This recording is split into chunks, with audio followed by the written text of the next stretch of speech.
Quand on partait de bon matin, quand on partait sur les chemins. On est dans une rue qui porte un joli nom. À bicyclette. La Gaîté. La Gaîté. Vous êtes quelqu'un de gai, vous? Ah oui. Oui, j'essaye. Et elle porte bien son nom. C'est parce qu'ici, au 19e siècle, il y avait des guinguettes, beaucoup de restaurants populaires, des théâtres, évidemment. Et en face de nous, c'est un théâtre qui a été fondé en 1868. Et au départ, c'était un café-concert. C'est un théâtre dans lequel j'avais monté une pièce que j'avais écrite qui s'appelait Pour ceux qui restent. Donc évidemment, c'est un lieu qui me rappelle beaucoup de souvenirs. On vous voit plus souvent sur les planches que dans les sièges.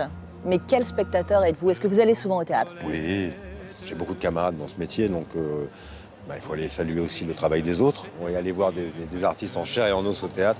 C'est un moment un peu privilégié, un peu unique. Bon, il y a une affiche en particulier là. C'est Ivo Livy. Si je vous dis Yves Montand, vous pensez à quel film ou vous pensez à quelle chanson? Oui, je dirais César et Rosalie, il avait ça, et puis une chanson... Un petit tour à bicyclette avec Je Paulette? vais dire à bicyclette, oui. Voilà, il y a ces promenades-là qui font tellement partie du patrimoine français. Pour deux petits Italiens qui arrivaient des Pouilles, voilà la France. Pour ceux qui pensent que c'est un danger, quand les gens qui viennent d'ailleurs viennent se poser chez nous, c'est pas un danger, c'est une richesse. De sauterelles de papillons. Bonjour Pascal Elbé. Bonjour. Bienvenue dans votre Paris des Arts. Dans cette émission, on va longuement revenir sur votre carrière de comédien, scénariste, réalisateur. Mais avant, je vous propose qu'on aille fouler les planches du théâtre de la Gaîté Montparnasse à la découverte du destin d'Yves Montand. Dans ce spectacle, Ivo Livy, on y va? On y va. Allez, vous n'allez pas se faire écraser. J'oserai demain quand on ira sur les chemins. Des quartiers malfamés de Marseille aux studios hollywoodiens, de Khrouchtchev à Kennedy, Ivo Livy nous raconte la folle ascension d'Yves Montand, fils d'immigrés communistes italiens, qui va devenir une star internationale. Sur scène, un accordéoniste et 4 comédiens qui s'échangent les rôles. Et l'on retient son souffle pour ne pas en perdre une miette.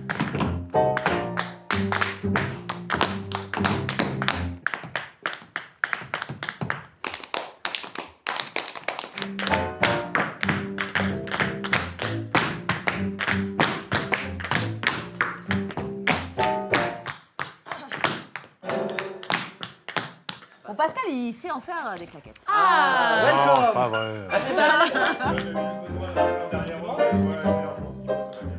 Bon, le tour de force, c'est que sur scène, vous jouez, vous dansez, vous chantez, vous faites les 3, vous faites même des claquettes. Alors, il est tellement copieux que vous êtes plusieurs à l'incarner sur scène. Ouais. Vous, Oui, c'est ça. un troisième qui n'est pas là. Exactement. C'est vrai que incarner Montand en une seule personne, nous on s'est dit que c'était un peu risqué, un peu compliqué. Moi, je le joue jeune. Je joue toute la période de Marseille, les années 30, voilà, le beau Marseillais d'antan, avec sa famille, l'Italie, toutes les couleurs du Sud. Et alors vous, c'est formidable, vous jouez toutes les femmes. Vous êtes la mère d'Yves Montand, sa La sœur, sœur, vous êtes J'ai la chance de... Simone Signoret, vous êtes même Marilyn Monroe, vous êtes Piaf, vous êtes Edith Piaf, vous êtes toutes ces femmes qui ont traversé sa vie.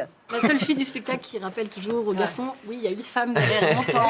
Il y a toujours une femme derrière un homme, non? Bien sûr. Souvent même. Yves Montand, connais pas ça qui? Monsieur Edith, c'est ce chanteur marseillais qui interprète une chanson sur le Far West. Quoi, cette grande gigue dégingandée qui chante des chansons de cow-boy? Ah. La vulgarité marseillaise? Les comiques à pointe d'ail? Ah non, très peu pour moi, merci. L'héritage Yves Montand, c'est quoi pour vous? L'héritage, c'est qu'en fait, en France, on est capable de faire beaucoup de choses et qu'on est un peu complexé parfois par rapport aux Américains. Lui, il n'a pas complexé, il est arrivé sur Fred Astaire et il s'est retrouvé à Broadway à faire des standing ovations où les journalistes disaient que Sinatra vienne prendre des leçons, que Dean Martin vienne prendre des leçons. J'aime flâner sur les grands boulevards. Il y a tant de choses, tant de... C'est un artiste qui s'est forgé tout seul et sans avoir des prédispositions immédiates. Ouais. Moi, je trouve que c'est plein d'espoir pour les laborieux que nous sommes parfois. Souvent même. Et finalement, eh bien voilà, il a triomphé à Broadway, il a triomphé à Hollywood. C'est un rêve pour vous ou Plus pas? que l'Amérique, il est Marilyn. Ah oui, c'est vrai. Donc vous, votre rêve, c'est plutôt Marilyn que Hollywood et c'est- et Broadway. Non, mais Broadway, c'est bien, mais Broadway avec Marilyn qui vous attend dans la loge, c'est mieux.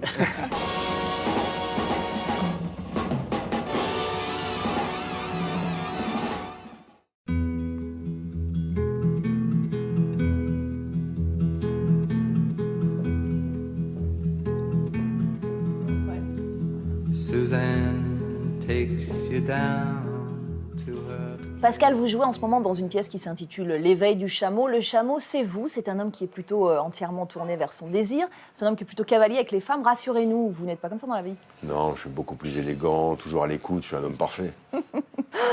Bon, en tout cas, le chameau, comme l'indique le titre de la pièce, il va s'éveiller. Qu'est-ce qui vous a plu, vous, dans ce personnage ?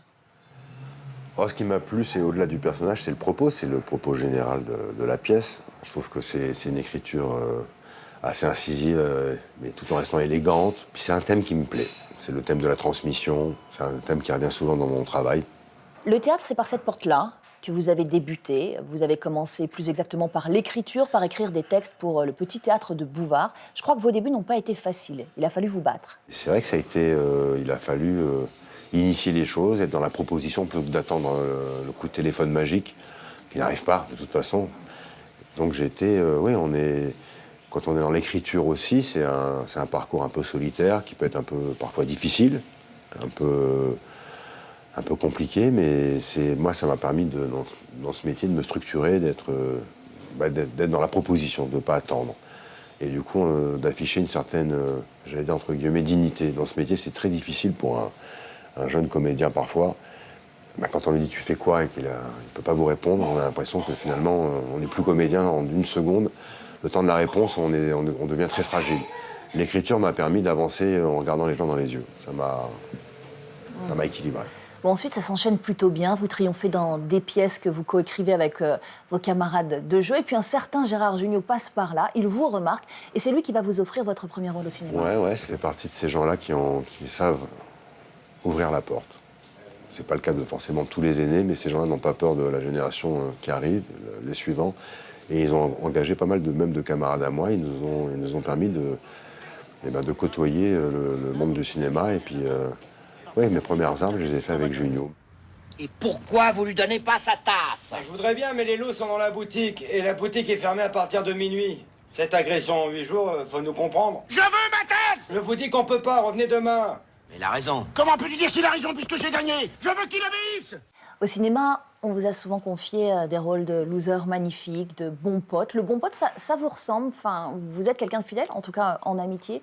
Il y a des artistes qui reviennent tout au long de votre carrière. Je pense notamment à Roche Dizem, à Michel Boujna. Michel, je crois que c'est avec lui d'ailleurs que vous vous êtes lancé dans l'écriture cinématographique. C'est ça. Ça a été, je l'ai accompagné dans sa première réalisation. On a pris un peu de temps pour l'écrire parce qu'il avait une très jolie maison à Saint-Paul-de-Vence, donc on n'était pas pressé de terminer cette aventure. Et on a fait ce film qui s'appelait Père et Fils, avec Philippe Noiret, qui était une autre grande rencontre, évidemment, dans ma vie, indépendamment du métier même. Et ça a été bonne pioche, parce qu'on avait beaucoup travaillé, mais après, le résultat était à la hauteur de nos attentes. C'est un film qui a marché, qui a été nominé partout. Si, moi j'adore les vacances. Mais pourquoi les baleines? Mais pourquoi pas les baleines? Ah oui, non. Mais t'es sûr que c'est la saison? Parce que tu sais, j'ai vu un documentaire l'autre jour à la télé, justement, qui disait que les baleines... Faut toujours que tu la ramènes, toi. Sur grand écran, on vous a beaucoup vu dans des comédies, mais j'ai le sentiment que vous n'êtes pas homme à vous laisser enfermer. Donc vous avez arpenté des sentiers un peu moins balisés. Je pense à des films comme Les Mauvais Joueurs, La Tête de Maman ou encore Un cœur simple. Est-ce qu'il y a un long métrage en particulier qui vous a marqué plus que les autres? Oui, il y a des films dont j'ai été heureux de participer à cette aventure. On parle des Mauvais Joueurs, c'est un premier film. J'étais heureux d'accompagner Frédéric Balékian, parce que j'ai senti dès la lecture du scénario un objet très fort, une œuvre à part. Et puis ça me permettait d'aller ailleurs, de délaisser un peu la comédie. Mais en fait, j'aime aborder tous les genres, et puis je pense pouvoir le faire aussi, sans prétention. Et puis, il ne faut pas se laisser enfermer, sinon c'est fini. Acteur, scénariste, à un moment, ça ne vous a plus suffi. En 2010, vous passez derrière la caméra et pour votre premier long métrage en tant que réalisateur, Tête de Turc, vous abordez un sujet qui n'est pas facile. Tête de Turc, c'est un polar social qui traite de la violence dans une cité. Pour ce film, vous avez besoin de vous confronter à la réalité. Je sais que vous avez été en immersion pendant plusieurs semaines auprès des policiers, auprès des voyous dans la cité. Qu'est-ce que vous gardez de cette expérience ? On a d'abord un premier film, donc il y a 1000 émotions. Un premier film où je fais en plus jouer mon fils. Pour la première fois. Donc c'était très fort. Mais moi, ce que j'aime quand j'écris, c'est de connaître mon sujet. Donc évidemment, il y a un travail d'étude qui est fait avant et qui vous permet de rencontrer un peu, de traverser un peu la société française, qui vous permet de sortir de votre bulle aussi. Ça vous permet de faire un peu moins la starlette et d'être ancré dans une certaine réalité. J'ai côtoyé beaucoup de femmes qui élevaient seules leurs enfants, des femmes courageuses, mais très seules. J'avais envie de faire un film qui rendait hommage à ce courage-là. Et c'est un souvenir aussi particulier parce que mes deux camarades dans ce film-là sont partis depuis. Je pense à Ronit Elkabetz et à Valérie Benguigui. Mais j'ai aimé travailler à leur côté, j'ai aimé parler des femmes à leur côté. Votre deuxième long métrage, Je compte sur vous, est tiré d'une histoire vraie. Au fond, votre cinéma, celui que vous mettez en scène, est proche du réel. Alors je sais que vous n'avez pas de démarche journalistique, mais où est-ce que vous allez chercher, où est-ce que vous allez puiser la part d'imaginaire, la part de rêve? Quand on plonge la plume dans le réel, c'est pas simple. Sur Je compte sur vous, je suis parti sur une histoire vraie, c'est vrai. Mais après, je m'en suis éloigné. La vie de ces escrocs, je les ai rencontrés tous, parce qu'une fois de plus, j'avais envie de connaître mon sujet. Ils sont pas intéressants. C'est le même profil. J'avais envie, après moi, de recréer complètement ce personnage. Alors les gens ont souvent écrit que c'était la vie de cet escroc-là. Mais non, je suis parti de ce qu'il a fait, qui était quand même assez étonnant. Mais après, j'ai recréé toute une histoire. J'ai inventé un attachement en particulier à la famille. Ce qui n'est pas le cas du vrai, c'est quand même qui était sans foi ni loi. J'avais envie de recréer, moi, mon personnage. C'est après une œuvre de fiction. On peut pas te laisser faire ça. Je peux savoir qui est votre complice? Celui qui décroche le téléphone. Dans son Paris des Arts, Pascal a voulu rencontrer Andrea Bescon, seule en scène dans Les Chatouilles. Elle parle, elle danse, elle boxe pour raconter l'enfance massacrée, celle d'une petite fille qui, de 8 à 12 ans, a subi les assauts d'un ami de la famille. Andrea joue une multitude de personnages assumant toutes les voix, celle de l'agresseur, du père, de la mère, celle des copains, des profs, de ces adultes qui n'ont rien vu, rien entendu.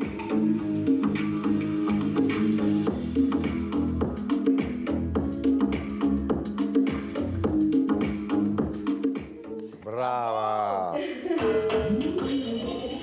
Andrea, vous connaissez parfaitement l'histoire d'Odette que vous interprétez sur scène, puisque cette histoire, c'est la vôtre. À quel moment il est devenu nécessaire, urgent peut-être, de la raconter? Ça s'est passé de manière tout à fait instinctive. Je voulais écrire, c'est cette histoire-là qui devait sortir, donc elle est sortie. Après, cette histoire appartient à beaucoup de monde, malheureusement. Vous parlez d'un sujet qui est indicible. D'ailleurs, il y a des mots que vous ne prononcez pas. Il était important pour moi que le corps reprenne de sa valeur. C'est quand même l'histoire d'un corps qui a été souillé, qui a été éliminé, comme ça. Donc, quand j'écrivais le récit des Chatouilles, à chaque fois que je sentais que je ne trouvais pas les mots pour exprimer un état ou une action de la pièce, je savais que le corps devait prendre le relais et raconter à la place des mots. Pourquoi il a fallu que tu danses? Parce que j'ai quelque chose à te dire, maman, elle se sort pas. Alors comprends ma danse, maman, comprends ma danse. Bah je comprends. Regarde, maman, c'est notre danse. Maman, maman, maman, maman, maman. Tu trouves pas, Pascal, qu'elle a la grâce de la danseuse et l'énergie d'un boxeur? Non, c'est étonnant. C'est-à-dire que j'arrive là, je ne sais pas ce que je vais voir.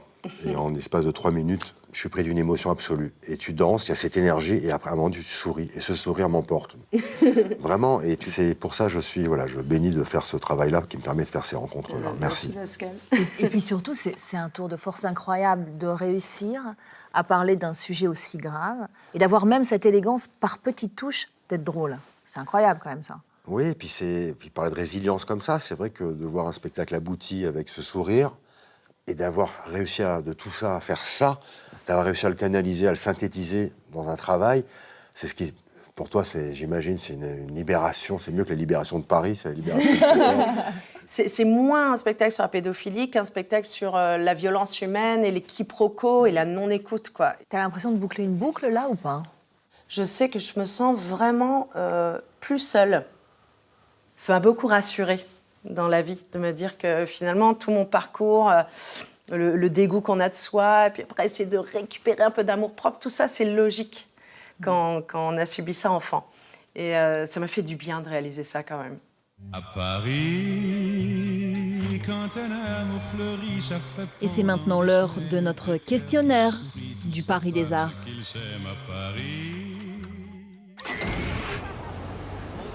Le jour où j'ai eu une clé avec un appartement qui était à moi, je me suis dit, voilà, Pascal habite à Paris. Je dirais les Parisiens, parce qu'ils sont tellement... ils sont parfois tellement névrosés que quand vous êtes un auteur ça vous donne vraiment de la matière.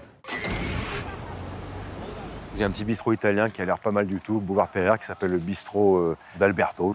Mes cantines, je les sélectionne par thème. J'aime manger italien. La plus belle salle de spectacle, il n'y en a pas. Là où je joue en ce moment, c'est un des théâtres les plus mythiques. C'est le théâtre de l'Atelier.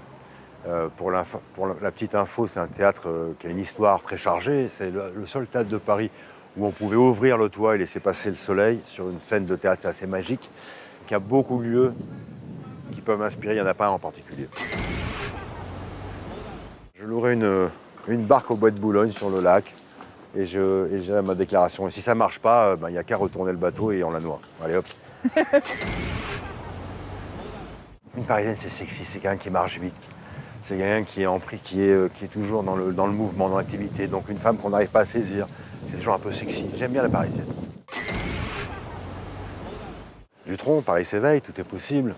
Paris s'éveille, il est 5 heures. Magique.